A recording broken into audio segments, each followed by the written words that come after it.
Hope you're feeling well.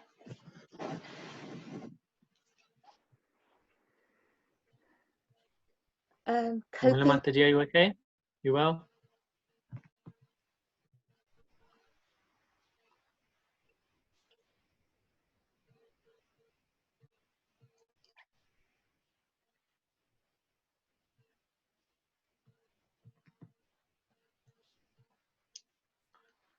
Has everyone's week been okay?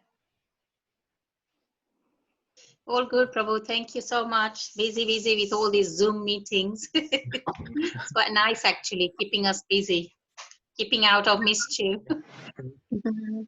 Hare Krishna, everybody. Hare Krishna. Hare Krishna, Mataji.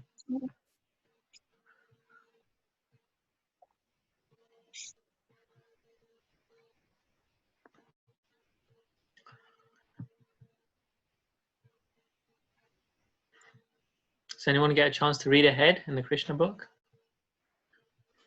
I personally have found it useful because I like to read it, just kind of, grasp the, the chapter or a few sections of the chapter. And then when it comes to discussing, I find it much easier, personally. We've got quite a few joining now. Hare Krishna, everyone who's joined. Hare Krishna, Pranam, Danvat, Hare Krishna. Hare Krishna, Pranams.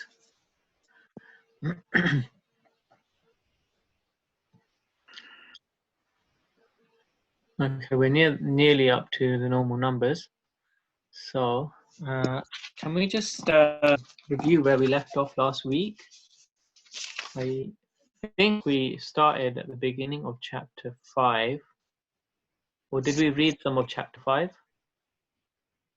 No, we're at the beginning of chapter 5. Sorry? We're at the beginning of chapter 5. Yeah, right at the top. Okay.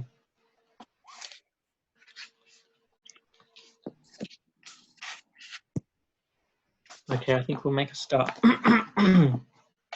So to the introduction and sing the invocation song.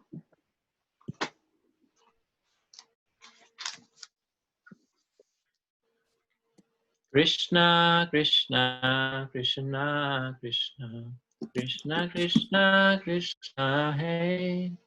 Krishna, Krishna, Krishna, Krishna, Krishna, Krishna, Krishna, hey. Krishna, Krishna, Krishna, Krishna, Krishna, Krishna, Rakshamam. Krishna, Krishna, Krishna, Krishna, Krishna, Krishna, Pahimam. Ram Raghava, Ram Raghava, Ram Raghava, Rakshamam. Krishna Keshava, Krishna Keshava, Krishna Keshava, Pahimam.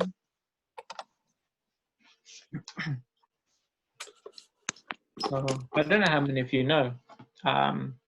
This song was recently remade by one of our famous Kirtan artists, Jahnavi, with the daughter of Will Smith, a famous actor. I don't know how many of you know that. So that's there's a new rendition of this which is available online, which you might like to hear. Anyway, we're now on chapter 5, the meeting of Nanda and Vasudeva. Okay, so before we begin, as usual, if we could just get a few volunteers for reading. If you can list yourselves in the order which you'd like to read in the chat box, that would be awesome. Also, if anyone wants to ask any questions, comments, or like to share anything at all during the course of the reading, just hand up in the participant box. Or feel free just to speak out, it's fine once we reach the end of chapters or paragraphs. Don't be shy. We're following the principles of good sadhu sangha, which I shared the website for at the beginning of the book reading. So the 16 principles, we're on number 6 this week. So I'll read number 6 out before we begin. The 6th principle of good sadhu sangha: scrutinize. In other words, unpack the meaning of the sentence, phrase by phrase, word by word if necessary. So this is why we are having reflective reading, because just reading on your own, which is also very nice to do. I like to read Krishna book before the session, as I was saying, before the meetings, just to read, a large amount at a time. But these groups are really nice because we can really scrutinize ending in our reading. What Srila Prabhupada is really saying, everything Srila Prabhupada is saying is significant and very deep. So scrutinizingly reading gives us the opportunity to really understand and go into the mood and message of Srila Prabhupada and all the previous acharyas in our parampara. Okay, so this is scrutinizing reading. Okay, so we've got a couple of volunteers for reading. If anyone else would like to add their names, most welcome to. Appreciate it. So just to recap, we're on chapter 5 now, right at the top of the chapter. So of course, chapter 1 was the beginning of the entrance of Krishna. So Bhumi Devi was in distress in the beginning of chapter 1. So she approached the demigods, and who then approached Vishnu. Then in chapter 2, Kamsa was in fear. So in his fearful situation, he took matters into his own hands, and he tried to attack his sister, Devaki, at her wedding ceremony. Then in chapter 3, the description of Krishna's birth begins. So how Devaki and Vasudeva were in prison, and they are like in this helpless situation, and they're praying, and the demigods come and visit, and they also offer prayers. And then we read about how Vasudeva has taken Krishna to Gokul. So this is just from memory. So when they were in trouble, they prayed to Krishna, and they've actually done something to serve Krishna as well. So now reading from chapter 5, meeting of Nanda and Vasudeva. And Jai Prakash Prabhu. Hare Krishna, everybody. Thank you. Chapter 5, the meeting of Nanda and Vasudeva. Although Krishna was the real son of Vasudeva and Devaki, because of Kamsa's atrocious activities, Vasudeva could not enjoy the birth ceremony of his son. But Nand Maharaj, the foster father, celebrated the birth ceremony of Krishna very joyfully. The next day, it was declared that a male child had been born to Yashoda. According to the Vedic custom, Nanda Maharaj called for learned astrologers and Brahmins to perform the birth ceremony. After the birth of a child, the astrologers calculate the moment of the birth and make a horoscope of the child's future life. Before the birth ceremony, the family members take baths, cleanse themselves, and decorate themselves with ornaments and nice garments. Then they come before the child and the astrologer to hear the future life of the child. Nanda Maharaj and other members of the family dressed and sat down in front of the birthplace. All the Brahmanas were assembled there on this occasion, chanted auspicious mantras according to the rituals, while the astrologers performed the birth ceremony. All the demigods are also worshipped on this occasion, as well as the forefathers of the family.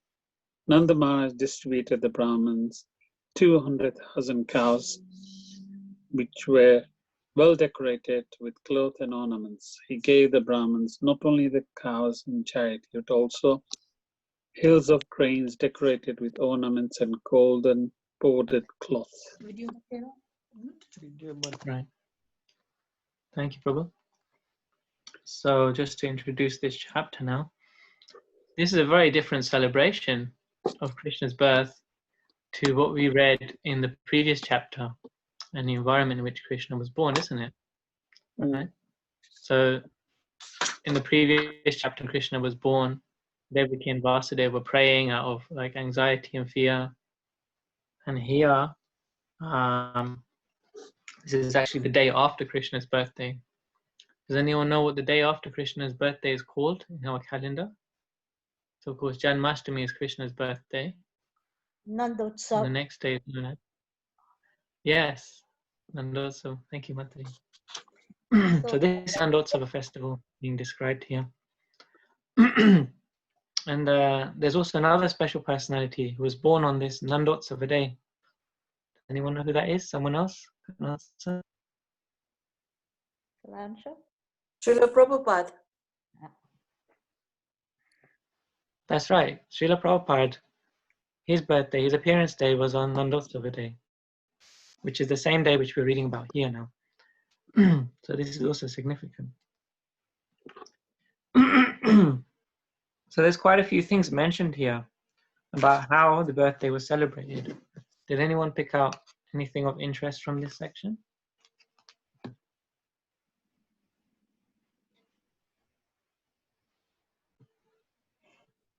Can I say something, Prabhu? Of course. And Charlie, yeah. When there is this custom of giving gifts when someone is born, and I understand, is it because Nanda Maharaj, he was a businessman, so he had to give that and make that donation, but also at the same time you do offer to the Lords for blessing you with a child, and giving You're something. cutting out a little bit. Could you? Can you hear me? Could you just repeat that again? So You said you give something to the Lord and then it cut off. Okay. So you offer your prayers for the blessings, that you get to be blessed with a child. So giving material things can give you material pleasures, but how do you offer? So how did Nanda Maharaj make a spiritual offer as well? Because the spiritual offer brings peace or brings satisfaction to the Sorry, you're mind cutting and out. soul, isn't it? You just stopped there when you said spiritual offer. How do you make a spiritual offer? Can you hear me now? Yeah, just if you could repeat the last part. So how do you make a spiritual offer to the gods or to Krishna? Because would you not have to do that as well? Because material offer can bring satisfaction to your material life. But spiritual offer actually brings satisfaction that you've done something for the gods, and that cleanses your mind and soul, doesn't it? Or am I wrong? I don't know. It just came to my mind, so I'm just wondering. Okay, Could I be guess a it very depends silly on like question. how do you define something which is a material offering Yeah. and what is a spiritual offering? Because you're saying to give in charity, right? You're talking about charity. Yeah. So you give in Okay. charity. So that is satisfaction. Yes. So I've done. So with what I have materially, I'm able to give that. But how is that at the same level as saying the Hare Krishna mantra?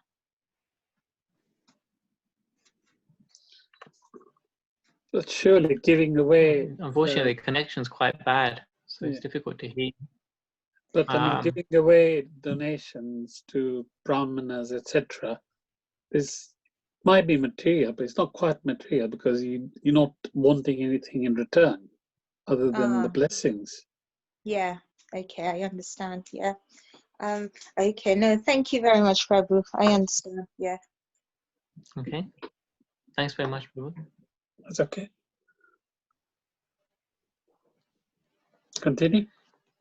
Anyone else would like to comment or question?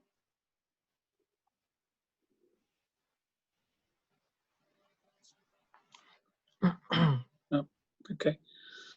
In the material world, we possess riches and wealth in many ways, but sometimes not in very honest and pious ways, because that is the nature of accumulating wealth. According to Vedic injunction, therefore, one should purify such wealth by giving cows and gold in charity to the Brahmins. A newborn child is also purified by gifts of grain in charity to the Brahmanas. In this material world, it is to be understood that we are always living in a contaminated state. We therefore have to purify the duration of our lives, our possession of wealth and ourselves. We can purify our duration of life by taking daily bath and cleansing the body inside and outside, and accepting 10 kinds of purificatory processes, by austerities, by worship of the Lord, and by distribution of charity. We can purify the possession of wealth. We can purify ourselves by studying the Vedas in order to understand the absolute truth and achieve self-realization. It is therefore stated in the Vedic literature that by birth everyone is born a Sudra. That by accepting the purificatory process, one becomes twice born.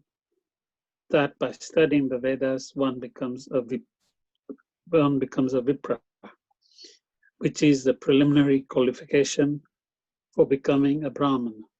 And then, when one perfectly understands the absolute truth, he becomes a Brahmana. And when the Brahmana reaches further perfection, he becomes a Vaishnava or a devotee. So maybe some of your question was answered here in this paragraph about how one's livelihood is purified. Of course, in Bhagavad Gita, Krishna explains, I believe it's the 18th chapter, about offering charity in different modes of nature. So offering charity in ignorance, offering charity in passion and goodness. And to offer charity in the modes of nature means you get back in the modes of which you offered the charity. So if you offer something in goodness, then your return will be something you'll get in goodness. But if you offer something to Krishna, then your return will be spiritual, meaning it will be of eternal benefit to you, and it will be unlimited. You can't measure how much. If you give something in pure love and devotion to Krishna, then you cannot actually measure how much Krishna will return to you. Just like Sudama Brahmin, he gave broken rice to Krishna, and Krishna made him a palace, of unestimable opulence. So I thought this section is quite interesting because it's very different how we celebrate birthdays in the modern day. In the modern day, when it's someone's birthday, we go there, we give them gifts for birthday presents, and the environment is very much centered around the person whose birthday is. It's egocentric around that individual's birthday. Of course, it's nice, to acknowledge and respect and give well wishes to everyone, of course. But we see in the Vedic culture, in this tradition, on the birthdays, actually the person whose birthday is to give. Because naturally, we like to give presents for children's birthdays or those who are affectionate, who we have affection to. But in the Vedic tradition, the onus is very much on the person to give the gift themselves, to give something on your birthday. So Prabhupada mentions here how we can purify our duration of life by taking advantage by taking daily bath and cleansing the body inside and outside, and accepting the 10 kinds of purificatory processes. So distribution of charity is one of these aspects, that by giving something to purify our own life, year by year we're growing older, getting towards the end of life, and every year is an opportunity to give something. And we can give in any mode. We can give in the mode of ignorance or in passion. We can give in the mode of goodness, which we read in Bhagavad Gita. But to give something in Krishna consciousness is always going to be beneficial, eternally. Thank you, Prabhu. It actually reminds me of a pastime. I don't know if a short pastime. I don't know if it's right for me to say it. I could be wrong.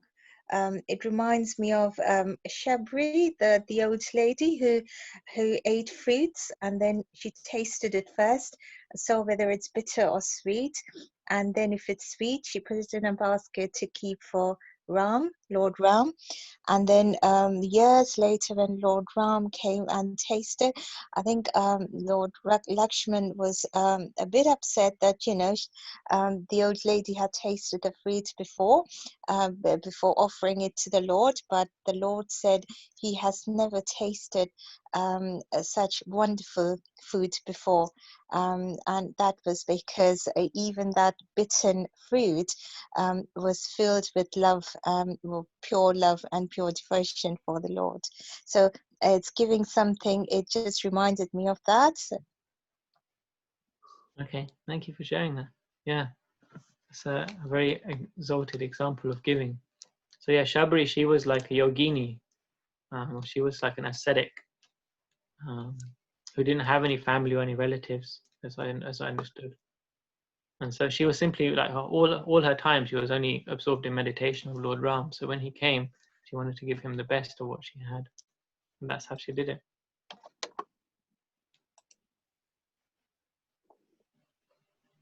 Okay, so we can continue to the next paragraph. Okay. In Krishna's birth ceremony, all the assembled Brahmanas began to chant different kinds of Vedic mantras to invoke all good fortune for the child. There are different kinds of chanting known as Sutta, Magda, Vandija, and Virudvali.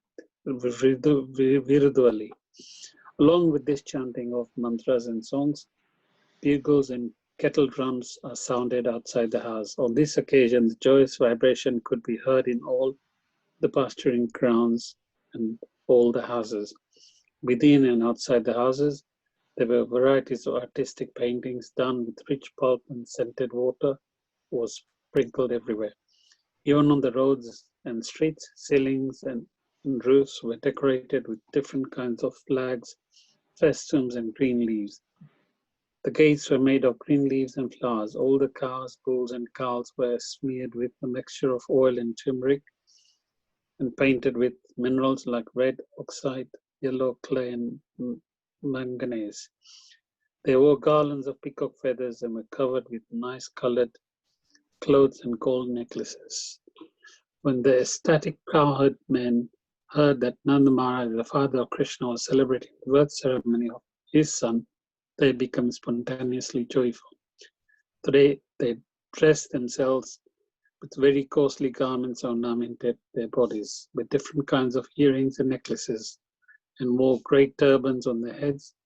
After dressing themselves in this gorgeous way, they took various kinds of presentation and thus approached the house of Nanda Maharaj.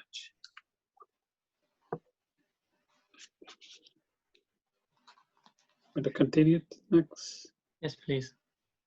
As soon as they heard that Mother Yashoda had given birth to a child, all the cowherd women became overwhelmed with joy, and they also dressed themselves with various kinds of costly garments and ornaments and smeared scented cosmetics on their bodies. As the dust on the lotus flower exhibits the exquisite beauty of the flower, all the gopis, cowherd women, applied the dust of kumkum on their lotus-like faces. These beautiful gopis took their different presentations and very soon reached the house of Maharaj Nanda. Overburdened with their heavy hips and swollen breasts, the gopis could not proceed very quickly towards the house of Nanda Maharaj, but Out of ecstatic love for Krishna, they proceeded as quickly as possible. The ears were decorated with pearl rings, the necks were decorated with jewel lockets, the lips and eyes were decorated with different kinds of lipstick and ointment. And the hands were decorated with nice golden bangles. As they were very hastily passing over the stone road, the flower garlands which were decorating the bodies fell to the ground, and appeared that a shower of flowers was falling from the sky. From the movement of different kinds of ornaments in their bodies, they were looking like still more beautiful. In this way, they all reached the house of Nanda Yashoda and blessed the child. Dear child, you live long just to protect us. While they were blessing child Krishna in this way, they offered a mixture of turmeric powder, oil, yogurt, milk, and water. They sprinkled this mixture not only on the body of the child Krishna, but on all other persons who were present there. Also, on that auspicious occasion, there were different bands of expert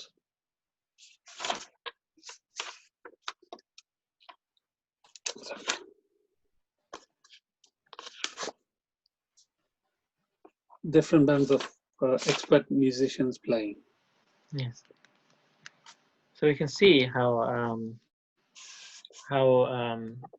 extremely opulent and gorgeous the decorations and of the town, of the village of Vrindavan is, along with all the residents and the cows. Yeah, it's very, very beautiful descriptions here, given of the different kinds of chanting, and so you can see this is like spiritual life in its full swing. It's not devoid of any beauty or anything like that. It's not like a description which is like very dry and renounced. It's full of flavor and full of color, full of decoration and beauty. Quite detailed as well. Yes, very much, yeah. So you can see that the ladies, they were wearing all different kinds of cosmetics and dressing beautifully. And the men, they had expensive clothing and also had different ornaments and nice garments and turbans, and so it's very nice how they all approached Krishna's house. So of course Nanda Maharaj, he is like the king of this particular village. He's the leader of this village. Every village has its leader, and so the celebration is observed, the birth celebration of his child. They didn't know Krishna as the Supreme Lord, but the birth of Krishna was celebrated by the whole village. Everyone in the village took part in the birth of the king's son.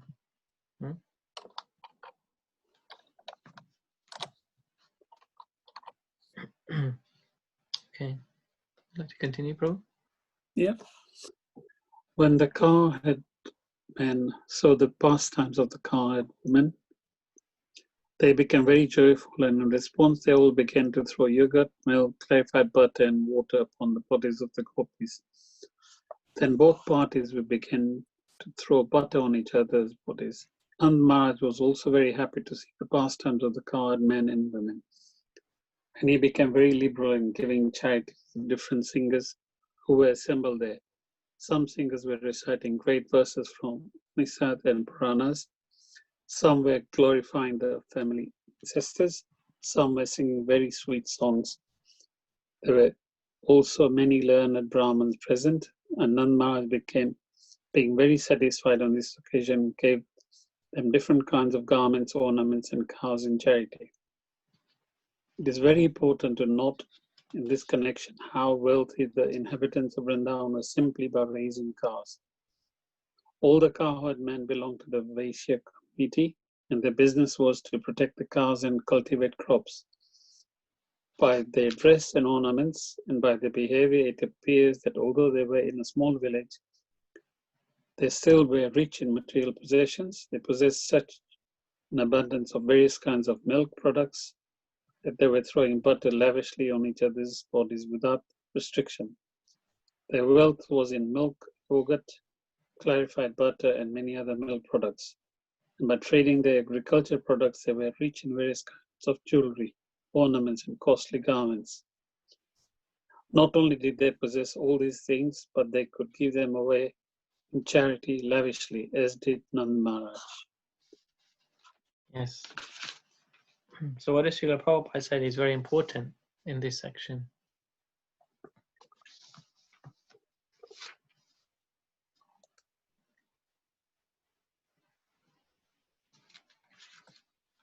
Just open question to everyone.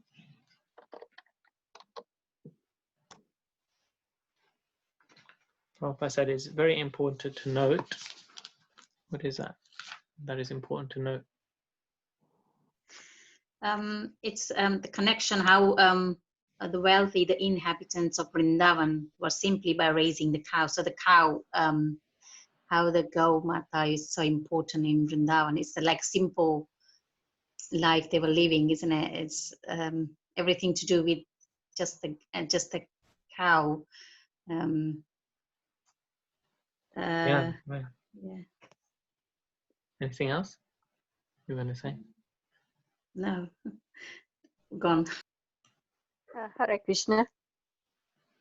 Yeah, I just wanted to add that, Prabhupada quite often mentions as well that, if you have the cows and if the cows are really happy, like if you look after the cows nicely, not just feeding them, but lovingly look after them, you will see the prosperities coming, whether it's a farm or whether it's a temple or whatever it is. If you look after the cow, that's the base of happiness and prosperity. Yeah. Yeah, nicely explains that point about raising the cows. So you can see how much they love the cows by how wealthy they were. It's a fact that if the cows are looked after, they'll give more milk. And if they give more milk, then there's more milk products and there's more wealth. And in this scenario, there's actually so much excessive milk products, right? And so to what extent did they excessively have milk? What were they doing with all that extra milk and ghee and butter? They were just throwing the ghee and butter at each other like you do when it is like Holi, you just throw the colored powder at each other. So they were playing like Holi with ghee and butter. Yeah. Sounds like a great party, huh? Sticky party. Yeah. I find it funny because they're actually wearing all their best clothes and completely decorated, decked out from head to toe. And it's like it doesn't mean anything to them. They just it doesn't matter. They're just throwing butter and ghee. Imagine like someone threw some ghee on your plain kurta or dhoti. How annoying. But they're coming in like they're all their best fancy clothes, and it's just like so much fun for them. It's extraordinary, isn't it? Mm. I just wanted to mention something else. I recently 2 years ago, I took a group to Vrindavan, and we went to Barsana, Man Mandir, and there was just a group of local ladies who came to the Man Mandir, and all of a sudden they started singing songs in Brajwasi language and dancing. But it was so full of love and devotion. And while they were dancing, they were like, you could see everything coming out of their heart. But even the wordings, although you didn't understand the Brajwasi language, the way they were dancing, it was so much in devotion. And I just thought, even now, Vrindavan and Barsana is like full of love for Krishna and Radharani. The volume's gone down, Mom. Say that again. Can you hear? I think you covered your microphone a bit.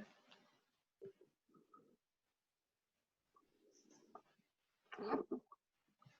Can you hear? Can't hear. Is it just me? I think I'm having a bad connection because. No, can't hear. No. Oh, okay. I don't know what went wrong. That's better. Can hear you a little bit better.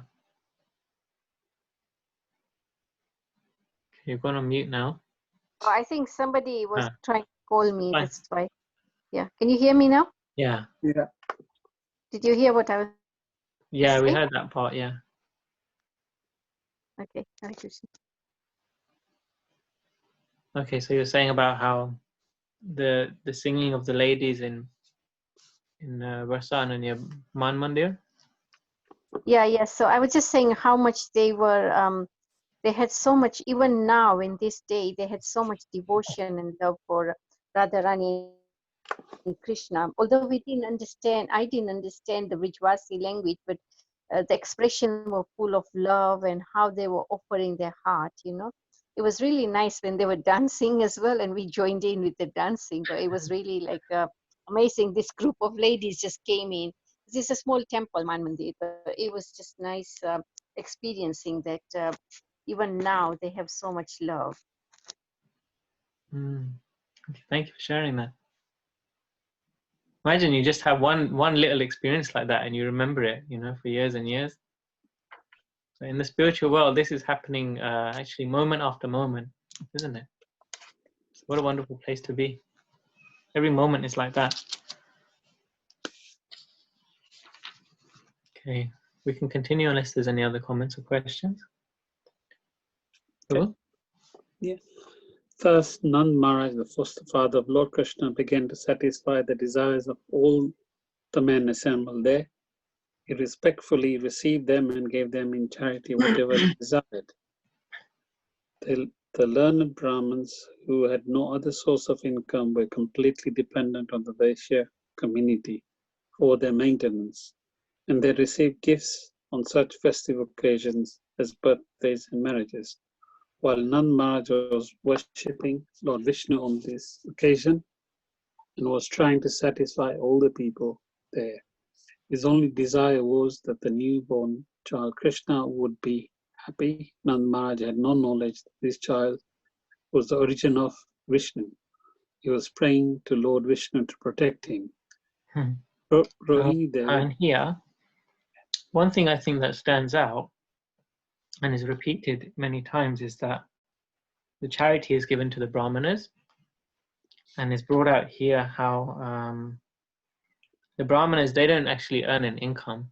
So although the Brahmanas are considered to be like the leaders of the society, they give like the intellectual guidance and scriptural advice, and they perform all the auspiciousness and ceremonies, and they give blessings, then at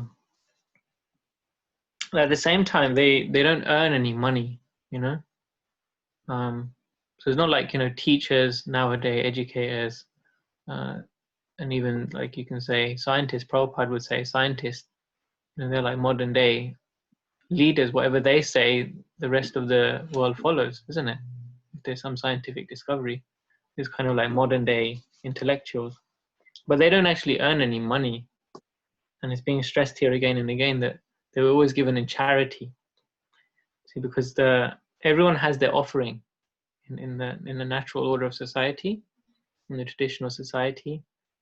The Brahmanas, they would give knowledge. The Kshatriyas, they would give the government or the leaders, they would give protection, and the Vaishyas, they would give wealth, and the Shudra, they would give service. Yeah, so everyone has something to offer in society. So it's just interesting to note this in this traditional society. So this is how everyone could cooperate together. It wasn't that necessarily someone was high and someone was low. And these themes will come up again and again as we read the Krishna book. Much of the Vedic culture, principles from the Vedic culture will come up. Okay. Want to continue, or somebody else take over? Yeah, okay, then Linisha could read now. Okay, Thank you, Prabhu. That's okay. Rohini Devi, the mother of Balaram, was the most fortunate wife of Vasudeva. She was away from her husband, Yet just to congratulate Maharaja Nanda on the occasion of the birth ceremony of his son, Krishna, she dressed herself very nicely, wearing a garland, a necklace, and other bodily ornaments. She appeared on the scene and moved hither and thither. According to the Vedic system, a woman whose husband is not at home does not dress herself very nicely, but although Rohini's husband was away, she still dressed herself very nicely on this occasion. From the opulence of the birth ceremony of Krishna, it is very clear that at that time Vrindavana was rich in every respect. Because Lord Krishna took birth in the house of King Nanda and Mother Yashoda, the goddess of fortune was obliged to manifest her opulences in Vrindavana. It appeared that Vrindavana had already become a site for the pastimes of the goddess of fortune. So Rohini Devi is mentioned here. So it's interesting because in traditional culture, the ladies, they wouldn't dress up unless they're with their husbands, isn't it? But in like many things we see in the modern culture is the opposite. Like when the ladies, they go out, they go for parties and things, they dress up very nicely. And when they're at home, they dress like, in tracksuits and things, isn't it? Well, I'm not criticizing. I'm just pointing out. This is how our modern culture is, isn't it? It's very different to the Vedic culture. So their pleasure was always in the pleasure of the husband. But you can see on this particular occasion, Rohini is dressing nicely because she wants to receive the guests, isn't it? So her husband is Vasudev, because of course Krishna is also Vasudev's son, and Balaram is also Vasudev's son, although the mothers were different. Rohini is the mother of Balaram, and Krishna's mother is Devaki. Yeah. So because all the guests were coming to the home she was staying at, she dressed herself nicely to receive them. Okay. And the other point that's mentioned here is about how, because Krishna is present there in Vrindavan, wherever Krishna is, the goddess of fortune is, isn't it? Yeah. So wherever there's Vishnu, there is Lakshmi. So it's an indication in the Srimad Bhagavatam in this section. Prabhupada mentions that this is an indication that Srimati Radharani will be appearing soon, because in the Bhagavatam it doesn't go into the details of Radharani's birthday, which happens just after Krishna's birthday. So because Krishna appears, then immediately after Radharani comes, and therefore it's the site for the pastimes of the goddess of fortune, because Radharani is the origin of the goddess of fortune. Huh? Yeah. Would you like to continue? Yeah. After the birth ceremony, Nanda Maharaj decided to go to Mathura to pay the annual tax to the government of Kamsa. Before leaving, he called for the able cowherdmen of the village and asked them to take care of Vrindavana in his absence. When Nanda Maharaj arrived in Mathura, Vasudeva got the news and was very eager to congratulate his friend. He immediately went to the place where Nanda Maharaj was staying. When Nanda Maharaj saw Vasudeva, he felt that he had regained his life. Nanda, overwhelmed with joy, immediately stood up and embraced Vasudeva. Vasudeva was received very warmly and offered a nice place to sit. Anxious about his two sons, who had been put under the protection of Nanda Maharaj without his knowledge, Vasudeva inquired about them with great anxiety. Both Balaram and Krishna were the sons of Vasudeva. Balaram was transferred to the womb of Rohini, Vasudeva's own wife, while Rohini was kept under the protection of Nanda Maharaj. Krishna was personally delivered to Yashoda and exchanged for her daughter. Nanda Maharaj knew that Balaram was the son of Vasudeva, but he did not know that Krishna was also Vasudeva's son. Vasudeva, of course, was aware of this fact and inquired very eagerly about both Krishna and Balaram. So it's interesting because they're extremely close friends, huh? So Nanda Maharaj took this opportunity to go and pay tax, but his kind of, in his heart, his motivation was that he really wanted to see his friend, Vasudeva. But despite their close friendship, Vasudeva, in order to protect Krishna, he didn't reveal that Krishna is his son. Yeah. Okay. Vasudeva then addressed Nanda. My dear brother, you were old and very anxious to beget a son, and yet you have had none. Now, by the grace of the Lord, you are very fortunate to have a very nice son. I think that this incident is very auspicious for you. Dear friend, I was imprisoned by Kamsa, and now I am released. Therefore, this is another birth for me. I had no hope of seeing you again, but by God's grace I can see you. In this way, Vasudeva indirectly expressed his anxiety about Krishna. Krishna was sent incognito to the bride of Mother Yashoda, and after Nanda very pompously celebrated Krishna's birth ceremony, went to Mathura. So Vasudeva was very much pleased and said, "This is a new birth for me." He never expected that Krishna would live, because all his other sons had been killed by Kamsa.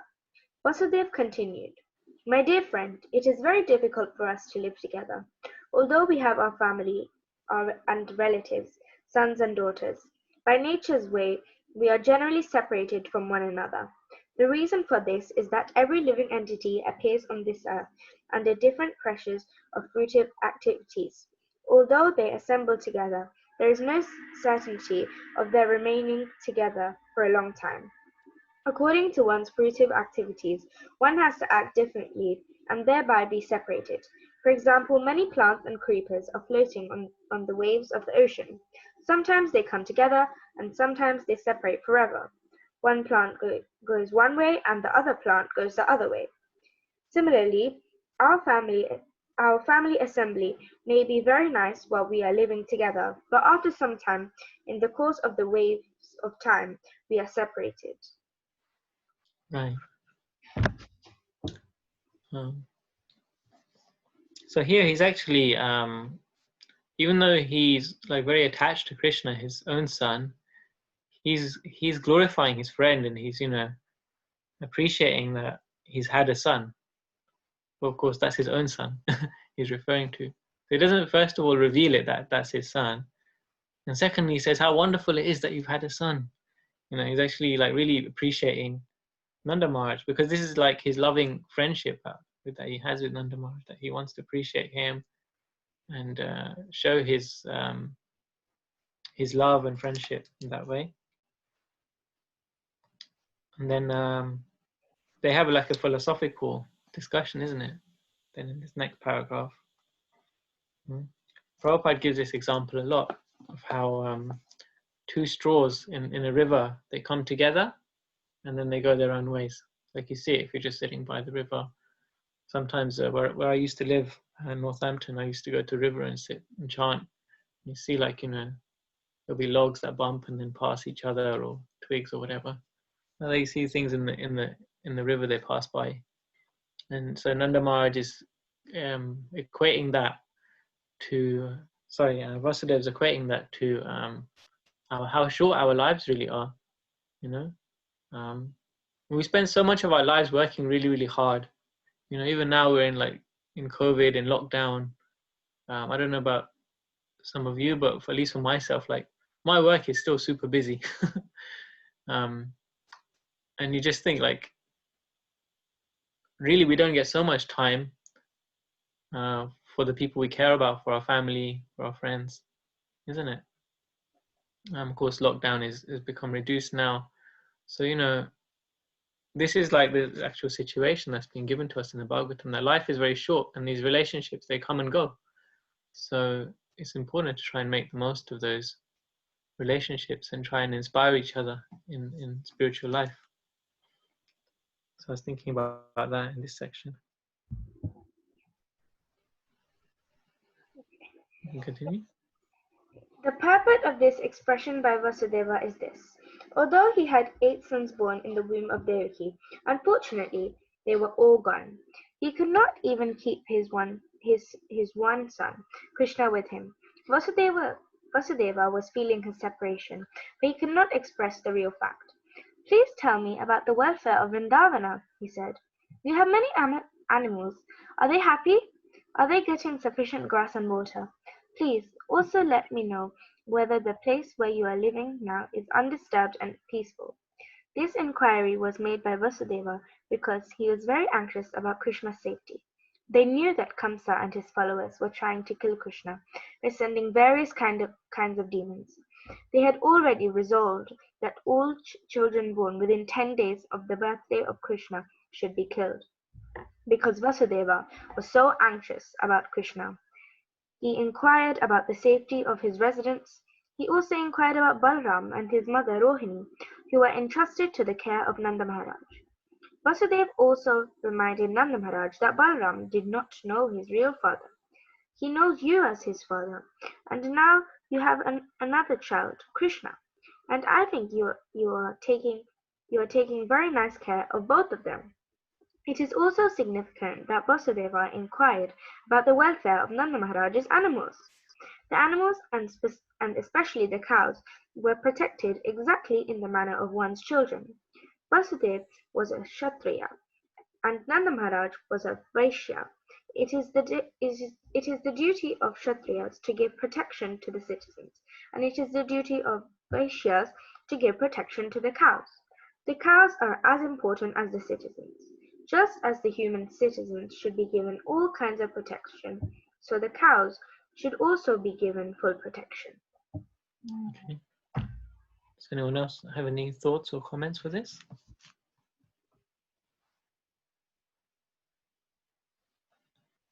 Okay, we can continue. Vasudeva continued to say that the maintenance of religious principles, economic development, and the satisfactory execution of meeting the demands of the senses depend on the cooperation amongst relatives, nations, and all humanity. Therefore, it is everyone's duty to see that his fellow citizens and the cows are not put into difficulty. One should see to the peace and comfort of his fellowmen and the animals. The development of religious principles, economic development, and sense gratification can then be achieved without difficulty. Vasudeva expressed his sorrow due to not being able to give protection to his own sons born of Devaki. He was thinking that religious principles, economic development, and the satisfaction of his senses were therefore all lost. So here, I was thinking how in the modern day, the emphasis is on only one of the four principles of life. There's four principles by which we have a fulfilling life, can be said. So following religious principles, following the principles of economic development according to the Vedas, and then sense gratification and liberation. And even when there's like a wedding ceremony, sometimes you see in the traditional Indian wedding ceremonies there are four pillars around the wedding.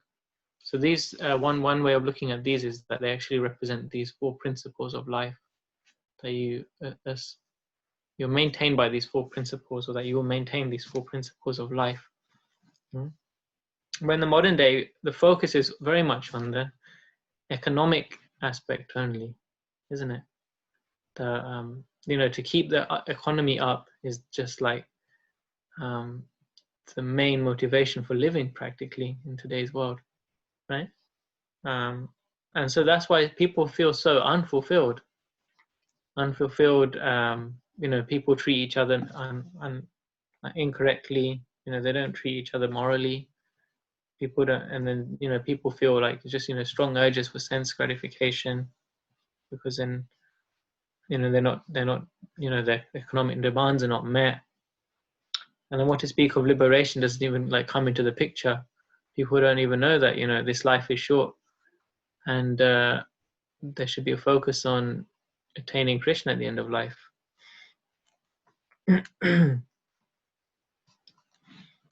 So here it's very much like balanced, you know. In the Vedic concept, it's balance. It's not emphasized one way or another. Everything is balanced and everything's seen to accordingly. Want to continue, please? Upon hearing this, Nanda Maharaj replied, "My dear Vasudev, I know that you are very much aggrieved because the cruel king Kamsa has killed all your sons born of Devaki. Although the last child was a daughter, Kamsa could not kill her, and she has entered into the celestial planets. My dear friend, do not be aggrieved. We are all being controlled by our past unseen activities. Everyone is subjected to his past deeds, and one who is conversant with the philosophy of karma and its reactions is a man in knowledge. Such a person will not be aggrieved at any incident, happy or miserable." Vasudev then replied, "My dear Nanda, if you have already paid the government taxes, then return soon to your place, because I think that there may be some disturbances in Gokula." After the friendly conversation between Nanda Maharaj and Vasudeva, Vasudeva returned to his home. Nanda Maharaj and the other cowherd men who had come to Mathura to pay their taxes also returned home. Okay. Thank you, Lanisha. You read very well. Thank you, Prabhu. So it's interesting they're having this this friendly conversation, but it's also actually isn't it a very thoughtful conversation that they're having? Huh? How they're like, you know, discussing all these analogies about how life, you know, how life is up and down, about karma, about how it's important to protect the cows and the land and the people. Huh? So this is like the kind of friendly conversations that they would have. But Vasudev's real intention is brought in at the end there, that he's really concerned about Krishna. That was his main concern. He was very concerned about Krishna, but still he was very like equipoised in mind. He wasn't disturbed. He wasn't like erratic, you know. So even though Krishna, and even though in the Bhagavad Gita Krishna says we should be equipoised in mind, you know, it says, you know, we shouldn't be like disturbed by the ups and downs of life.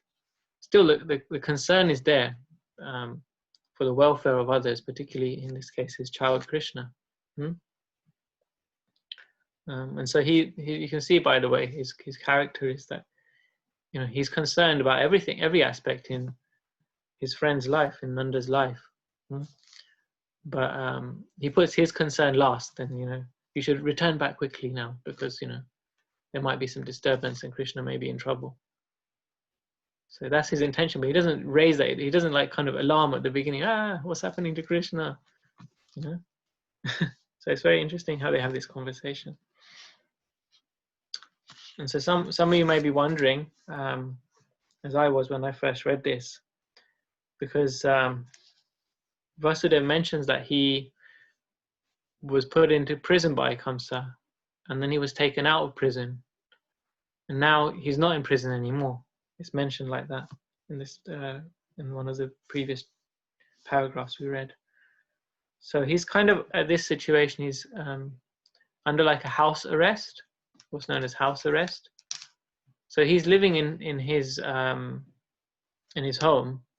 but he's being guarded, so he can't leave. So that's the kind of situation that he's in. He's not in the prison that we saw in the photos, in the pictures. But he's actually under this like house arrest. So he's kind of free to move around and do things in his home, but he can't leave, and no one else can come in. Or rather, you know, like Krishna couldn't go back to him. And so Nanda Maharaj was able to visit him in that situation.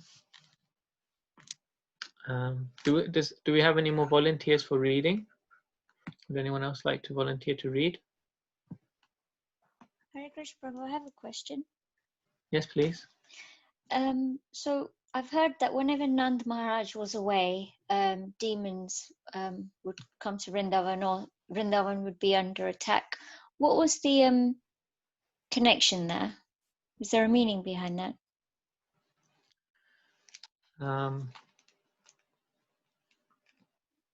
as far as I've read, and I can't say I know everything about the pastimes of Krishna by any means. In this next pastime, Putana comes when Nanda Maharaj is away, but I don't know if that's the case every time. I don't think that, as far as I've read, I don't think that's mentioned in other situations. So that was my understanding, at least. Don't know if anyone else can share any further about that.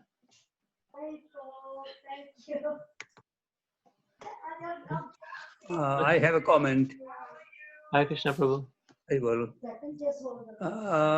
My understanding is Vasudeva was in a prison, but he was not a prisoner. Because he was there for the purpose. Okay. Is this in relation to, I was saying earlier that he's under this house arrest? Yeah. So it's not actually, it's not mentioned that he's at home, but yeah, that's kind of understood. And another thing, the difference in between celebration on those days and now, like they were celebrating, throwing butter on each other, and if they were all, what do you call it, giving pleasure to each others, and if you do that nowadays, what you get?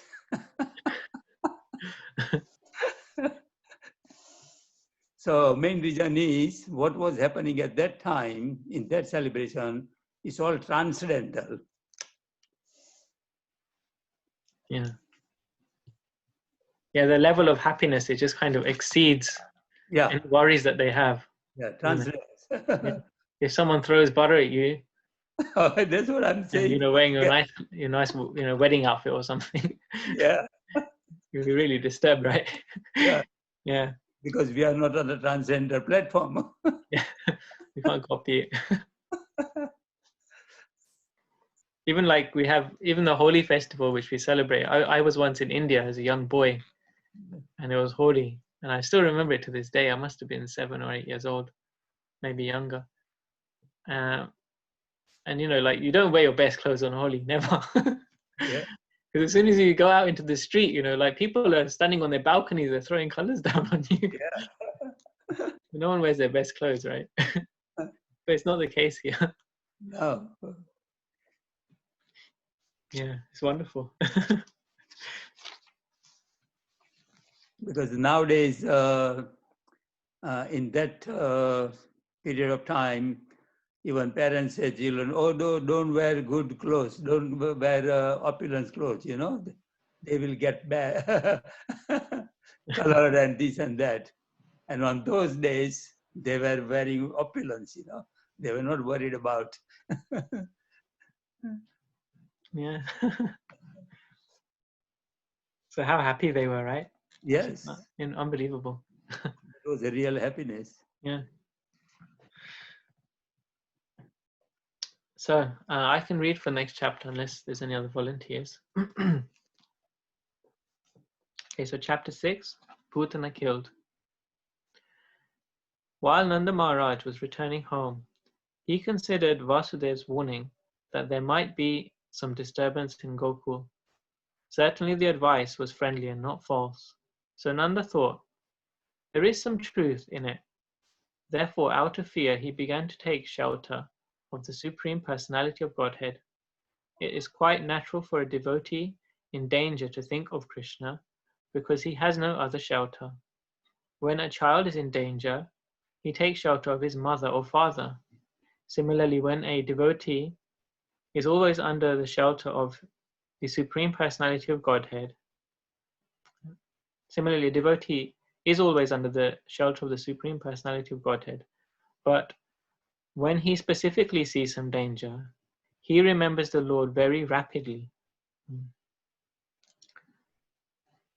So you can see here is like there's a big difference between the way Nanda and Vasudeva, Devaki, Mother Yashoda, how they react in dangerous situations to King Kamsa, isn't it? Because King Kamsa, he doesn't have any other shelter. He just depends on himself, his own strength and his own ability.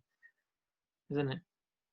But the devotees, even though they may not have that strength, and and that they don't depend on their material situation. They don't depend on having a fantastic material situation to protect them very well. They depend on Krishna, and you can see who comes out in the end successful, or protected, victorious. It's the devotees always, isn't it? So a nice example is given of the mother and father, how the child takes shelter of them in the same way. It's a nice mood. Prabhupada says when we chant Hare Krishna, what is the mood of chanting? Is chanting in like a child crying for the mother, isn't it? So we do that always. We're supposed to be chanting all the time. And here he said, especially when there's some danger.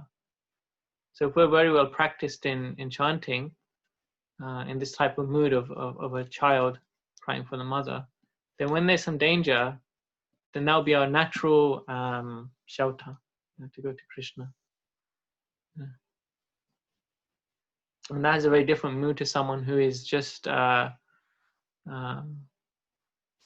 anytime things are going well, just enjoy it, just live it up to the max. And then when something goes wrong, Krishna, so what kind of, relationship is that? When something's going wrong, then someone comes and nags you.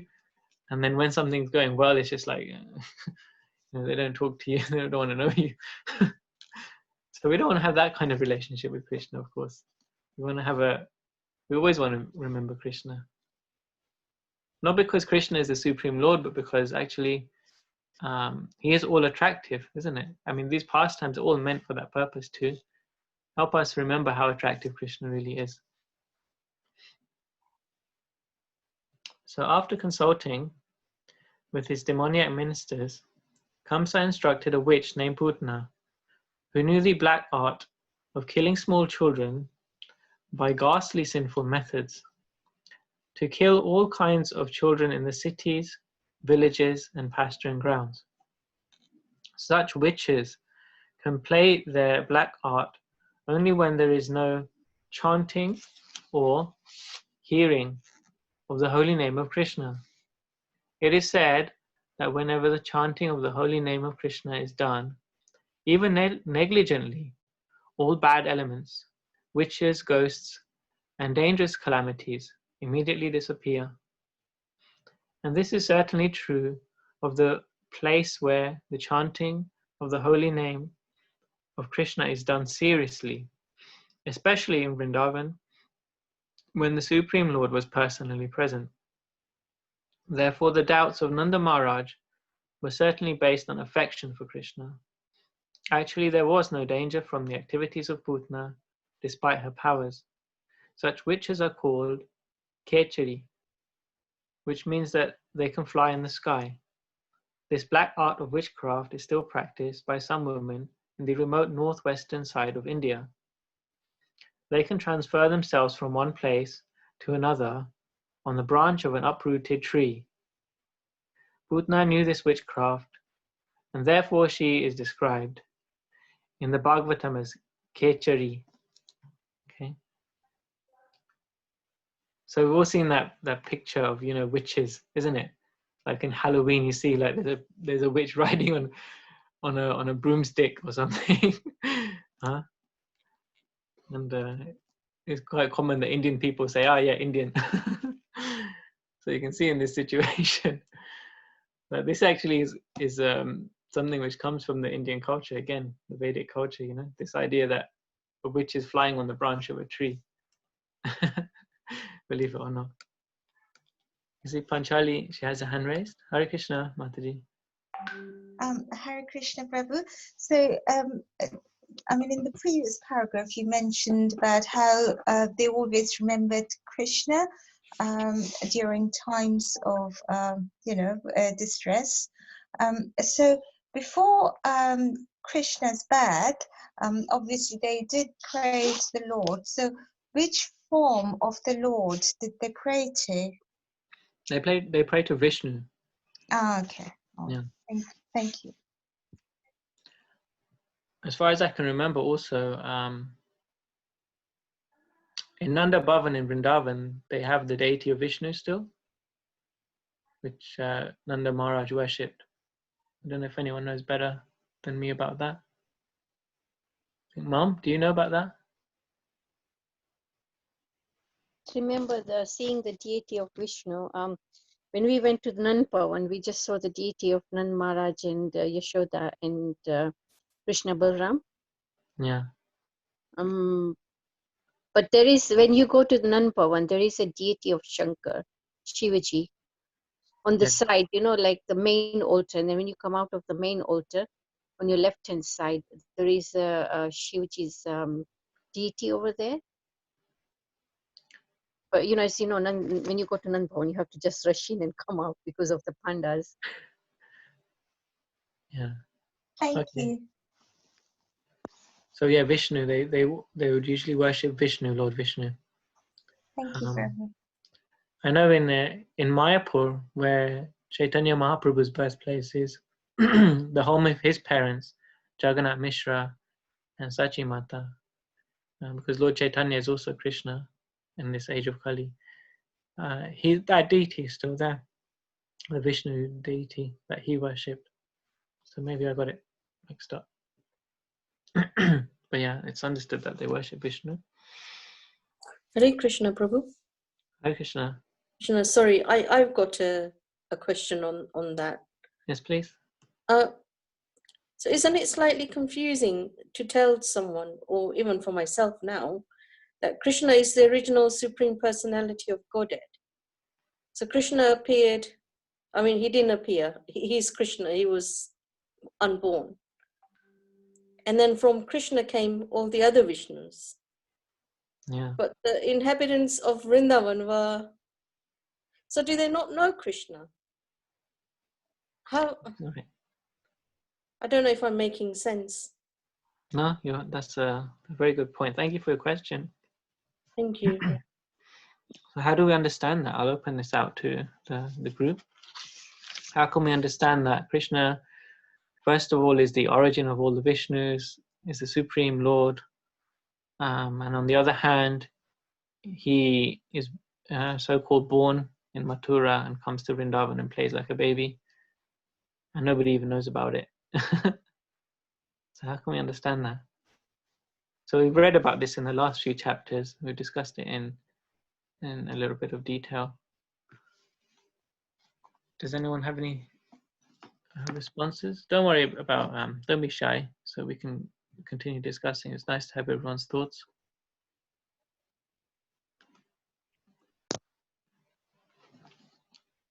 Hare Krishna. If nobody wants to go, I can just, from what I think, I think it's Krishna who's covered their vision. I don't know, it's one type of Maya that's covered the vision of all the Vrijvasis. So they don't see Krishna as a absolute truth. They see him as a child. They see him as a friend. They see him as a, you know, they don't see him as God. So this is why everybody's eyes covered with love of Krishna. So when you the example I can think of is like if you are a judge, and if you're like, you know, in a court, yeah, you're different. And when you are at home, the children, you know, they treat you like your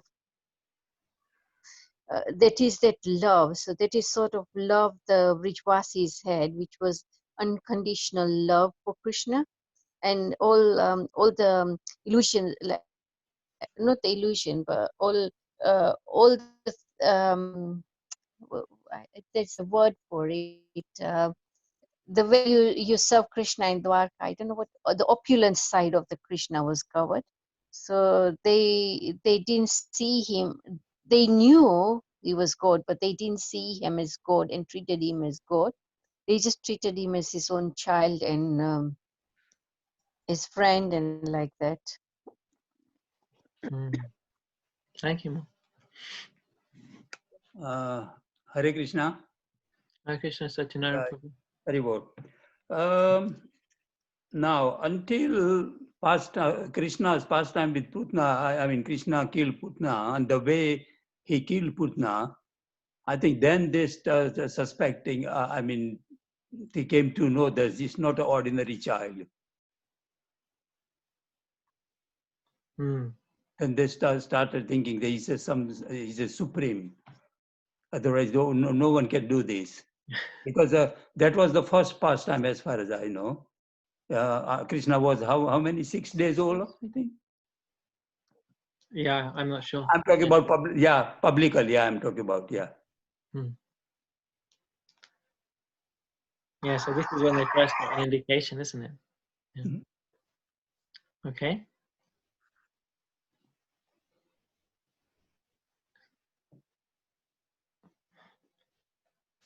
So one other aspect that was explained in the previous chapters was how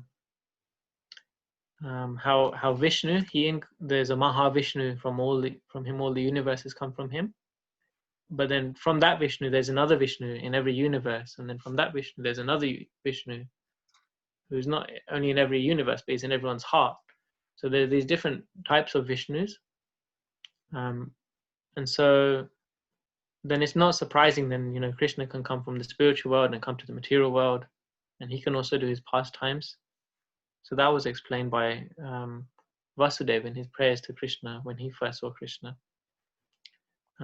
Because the relationship that, although Vasudeva and Devaki is Krishna's parents, Nanda Baba and Yashoda Mai also Krishna's parents, but they have a slightly different relationship as parents with Krishna.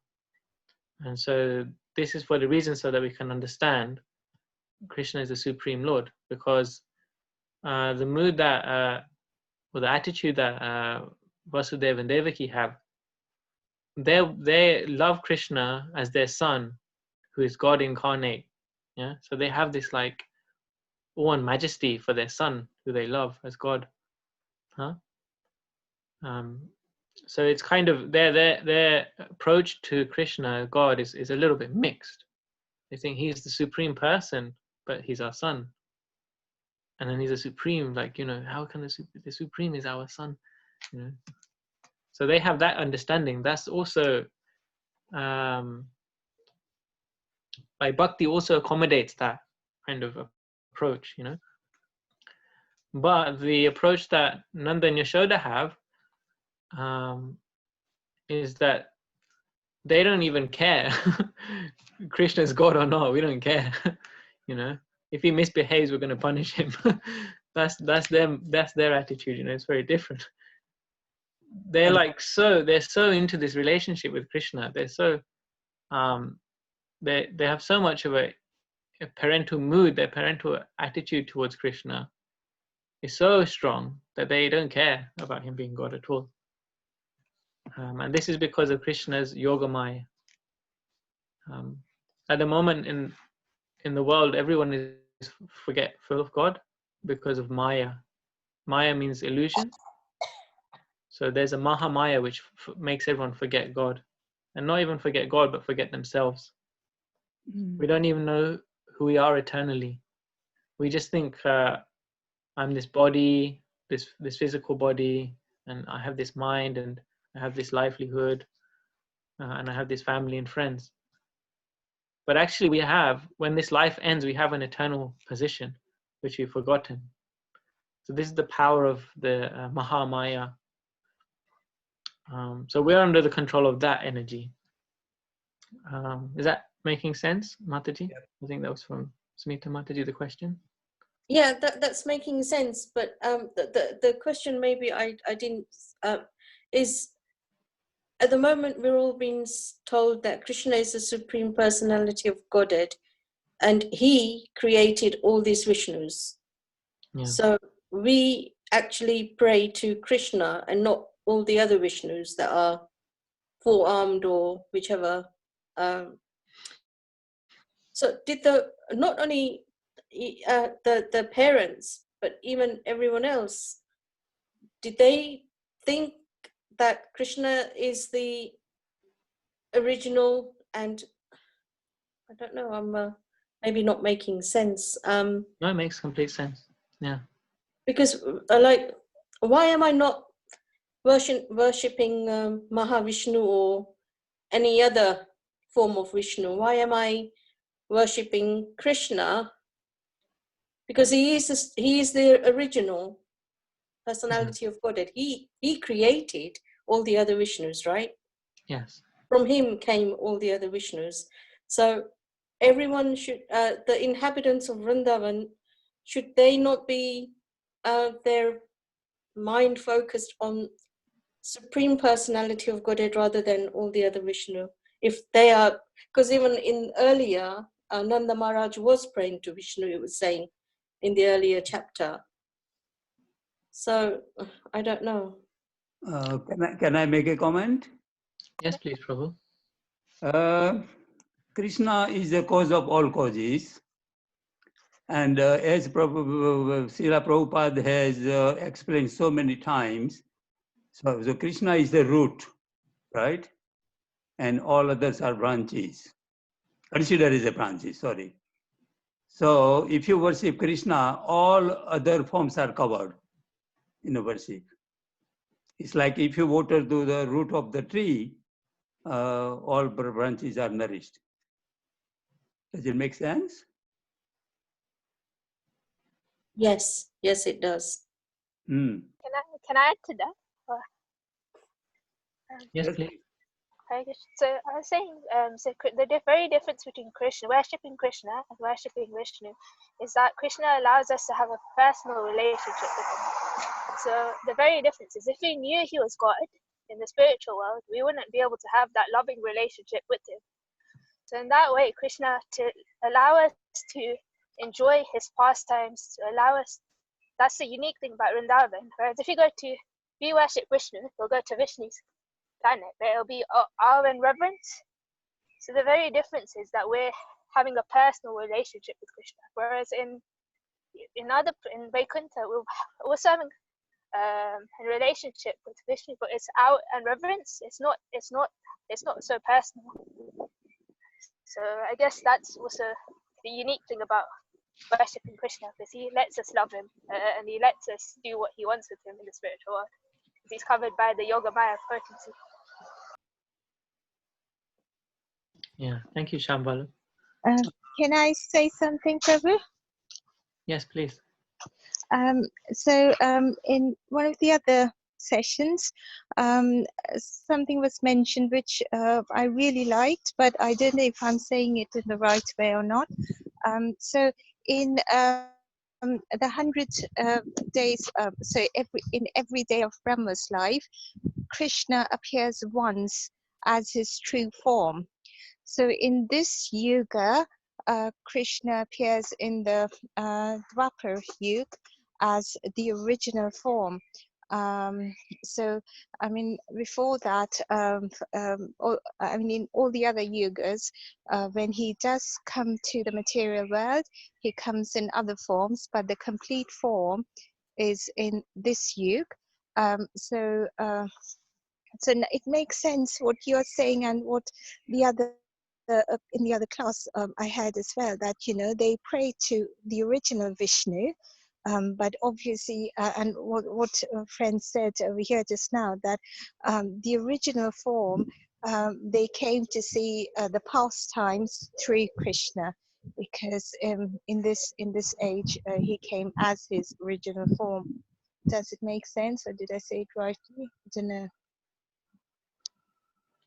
Yeah, there's some truth in that. Yeah, so Krishna comes in the Dwapar Yuga. That's correct. He comes every Dwapar Yuga. Every Dwapar Yuga, Krishna comes. Every cycle of the 4 yugas. Yeah, that's right. And also, the different avatars who come in the other yugas. Also correct. Yes. Just going back to Mataji's question, if I can. We've just got a few moments left. One thing that hasn't been touched upon is that, see, the mode of worship is what's important here. So for Braj Bhakti, or the Bhakti which is in Vrindavan, that Bhakti is not, that type of Bhakti is more selfless. than like a Dwarka Bhakti or Mathura Bhakti or Vaikuntha Bhakti or Ayodhya Bhakti, other types of bhakti, other types of incarnations, avatars. The devotion to them is different because there's this idea that the Lord is so supreme and so great and I'm very insignificant. Huh? So if that's the case, then if the Lord is so great, so great, and he's so far away, that creates a kind of distance between Bhakta and Bhagavan. So the difference in the Vraj Bhakti is that it's very, very close. So they're still worshipping Krishna, but not worshipping in the the tradition, the sense that we hear about that, the Lord is so great. They don't have that mood of worship, that mode of worship. Their mode of worship is that Krishna is my dearmost, he's my life and soul, he's my everything. He's like, they can't breathe for a moment without Krishna. Huh? They even one moment is like 12 years for them. This is the Braj Bhakti. It's a different kind of concept of worship altogether. But officially, they worship Vishnu, officially. But actually their heart and soul is completely dedicated to Krishna. So that's the type of worship that they have in Braj. It's a different kind of bhakti. Can I add something? Yeah, is that okay? Yeah, it's a different rasa, isn't it? Different bhava. Yeah. Like Krishna in Vaikuntha is Aishwarya bhav, and Krishna in Vrindavan, that's a Madhurya bhav. Yeah. That's right, yeah. So this is the terminology here. So I hope that was okay for you, Smita. Yes, that is very, yes. Now I can also explain as well, as because you need to understand in order to explain. So thank you very much. And I'm sorry if I wasted a bit of the reading time. No, not at all. So the whole group is meant for that, actually. It's not really, we're not trying to race read. We're not trying to get as fast as we can to the end of the book. Not at all. We want to reflectively read and try and understand and discuss.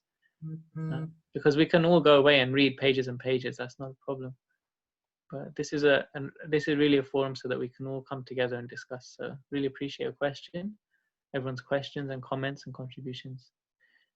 So before we finish, I would just like to honor the birthday of a very great Vaishnavi who's in our group today.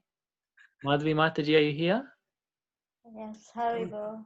Hare Krishna. So not only we're discussing the birthday of Lord Krishna, let us give all our best wishes to Madhvi Mataji on a special appearance day today. A heartfelt best wishes to you, Mataji, on behalf of the group. Yeah.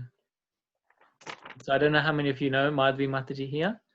She's a wonderful example of a mother, of a wife, and also a dedicated devotee at ISKCON London Temple.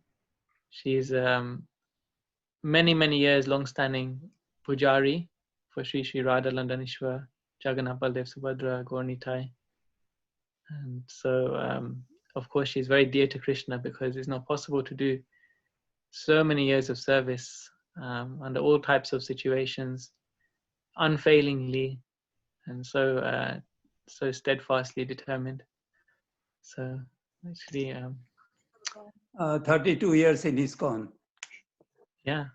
Jai. And can I just add something? And she's a fantastic mentor of mine, so I appreciate very much. She's absolutely brilliant, absolutely brilliant, helping us amazingly to progress in spiritual life. Cannot have a better person than her.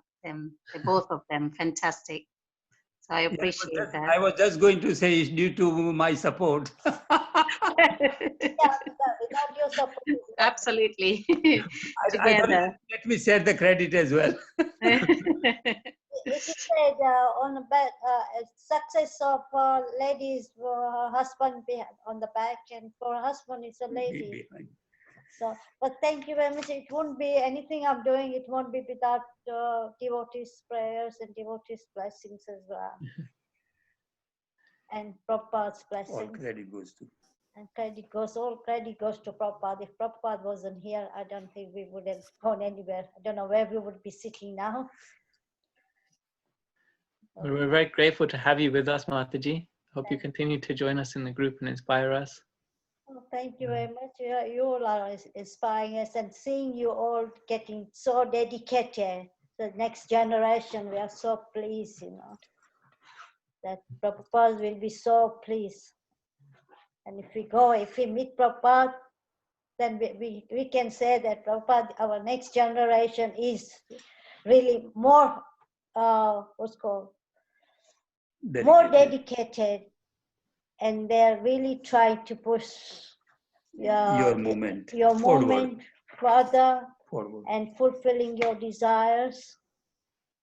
So that's what we want, that we see that we do it by giving example, and we can say something to Prabhupada, answer Prabhupada and Krishna as well. So thank you very much for accepting us in your group. Thank you. Very grateful to have you. Thank you, Mataji. Yeah. All right, everyone. So we'll end here. Very wonderful reading and discussion today. Questions. Thank you, everyone, for your contribution. Look forward to seeing you all next week. And have a blessed week ahead. Everyone stay healthy, stay happy. Hare Krishna. Hare Krishna. Hare Krishna. Thank you so much. Thank you, Prabhu. Hare Krishna. Hare Krishna, everybody. Bye. Hare Krishna. Bye. Hare Krishna.